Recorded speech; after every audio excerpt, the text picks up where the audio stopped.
I loved your sit down with Brock Purdy. What did you get out of that? I was looking forward to it very much because I wanted to see how he ticked. Because there was just something that didn't make sense to me. Most people come into big moments or big experiences, and they have to get up to speed. You have to kind of get used to it. It's totally normal, and it felt like he just was like, yeah, it's another game, another. Give me a play. I'll run the play. It's a championship game. Oh yeah, it's just a play, and it's just a play. Just run the play.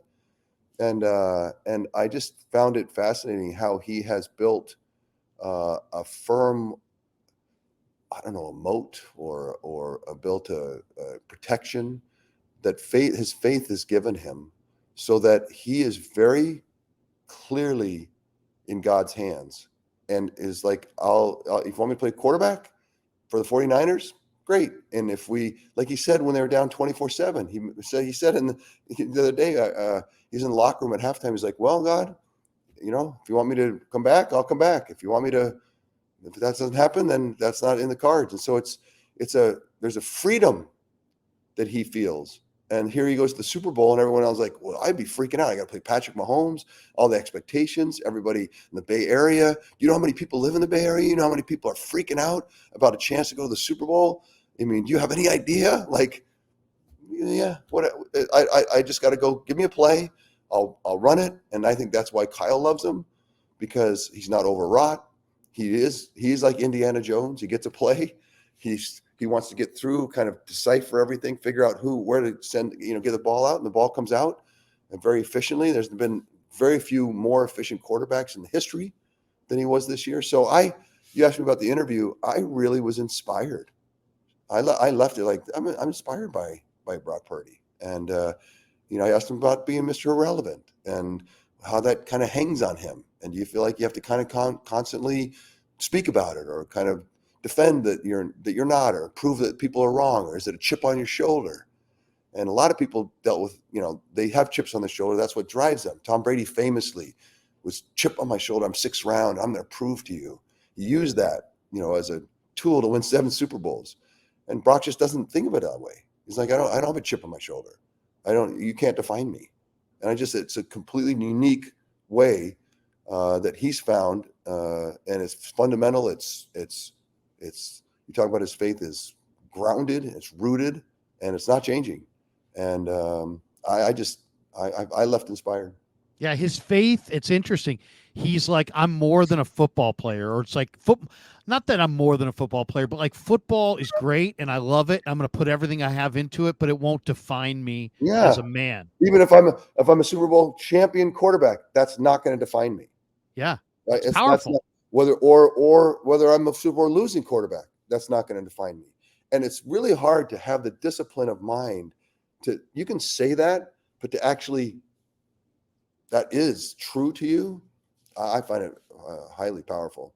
He said last week on the podium to us in the media that he was going to reach out to you before this game. Has he reached out to you? And I saw him. I saw him briefly. I went down the facility on Saturday for a minute, uh, and saw him, and we connected. And I told him, look, bro, if there's something that you think I could be useful, because we've had a nice text dialogue going, and cool. this week, and so, but if nothing, then great.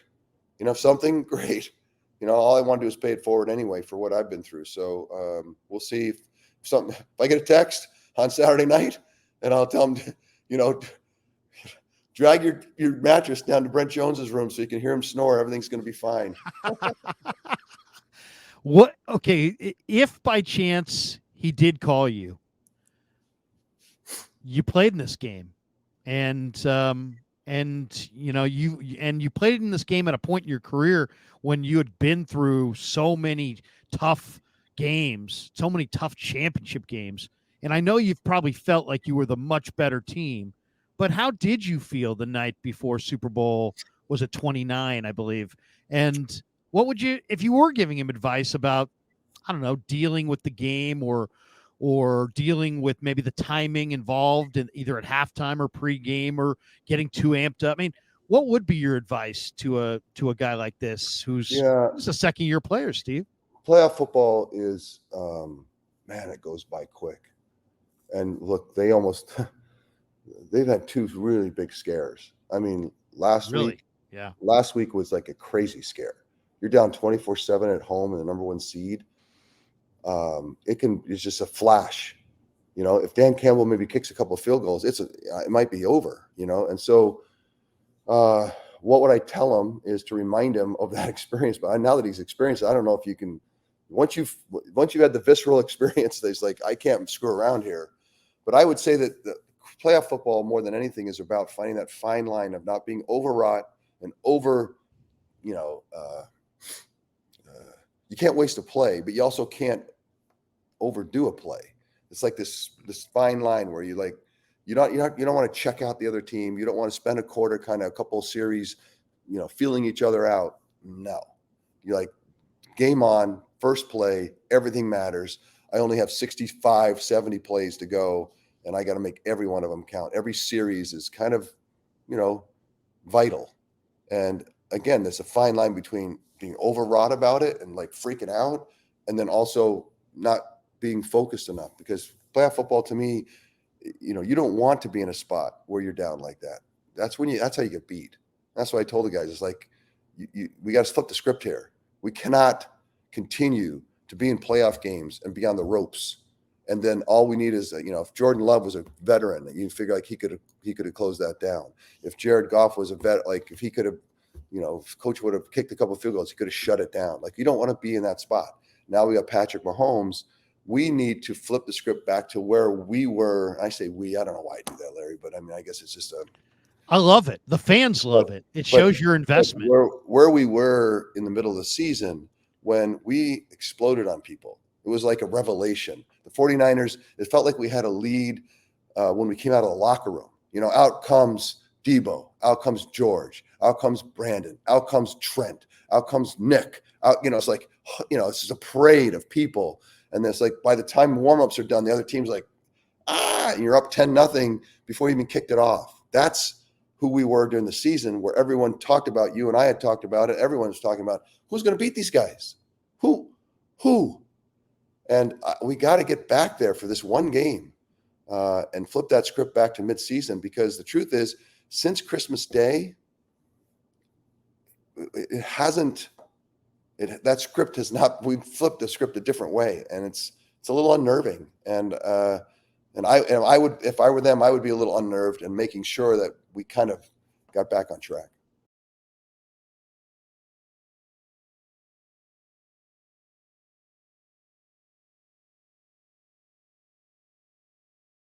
Are you going to have any official role this week? Are you going to be part of? And if you could talk to the team, and you could pick your moment. Let's say Kyle came to you, said, "Steve, you're one of the all-time greats in our organization. We'd like you to talk to our team at some point."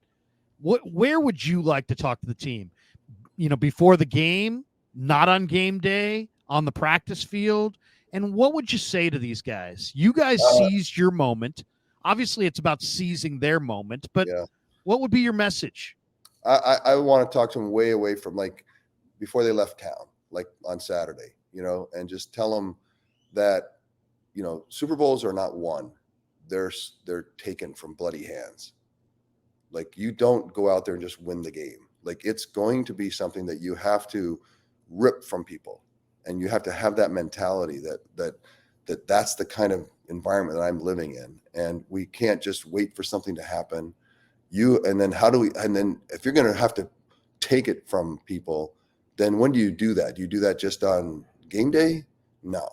You start well before, and you say to yourself, look, am I going to go run around town trying to see all the parties? Am I going to get out and, feel like FOMO, like, oh my gosh, I mean, what if this is my one chance at the Super Bowl? No, you're going to have 50 chances at the Super Bowl when you're not playing them. This is the one where you got to go take care of business.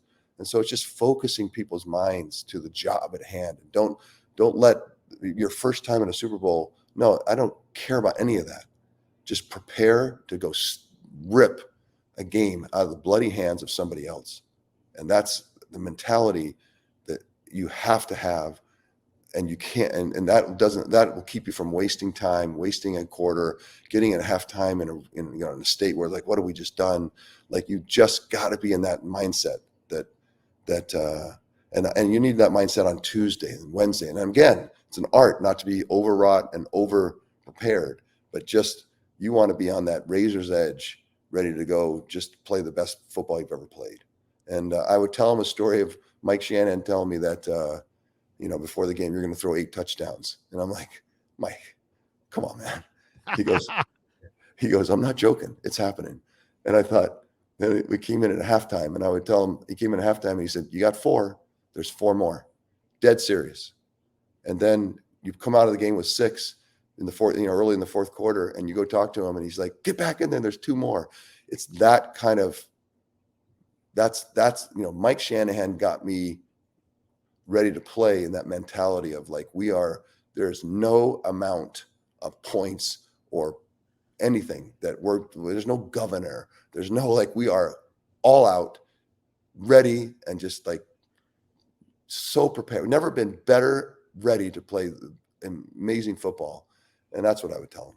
You know what play I would love to see, Steve, by the way? I'd love to see Kyle dust off the play that you guys scored on the touchdown to Ricky Waters when you guys ran Rice through the zone and ran Waters behind him through the exact same zone. I'd love to see Ayuk and CMC on that play and see if it would work again, because, Rice took the coverage. Waters just ran free. I think Ayuk could take the coverage. I think CMC could run free. Do you remember that play, what that play was? Oh, yeah. I remember Mike Shanahan talking, because remember Stanley Richards, and I can't remember the other safety. There was 2 all-pro safeties. And all week long, they're talking about, look, the middle of the field's closed. Like, we shut that down. They have to go somewhere else. And Mike Shanahan's like, we're gonna run them out of the building. So he had 2 plays. Remember the first, it was like 3rd play of the game. Jerry caught one right down the middle. Right. And then the next series, I want to say, he ran that play that you're talking about where Jerry went down and then Ricky followed him, and Ricky caught the ball down the middle and then ran for a score. And as I was running down to congratulate Ricky at the end zone, I ran by Stanley Richards, and I'm like, I go, bro, how's the middle of the field? Is it open or closed? I can't tell. I can't figure it out, man. I'm not sure if it's shut down or if it's wide open. How do you feel about it? It would have been better if you used his nickname. I think he was the sheriff. Sheriff. I go, Sheriff. I might have said, Sheriff, where's the badge, bro? It's not happening right now. Oh, awesome. Okay, couple last ones.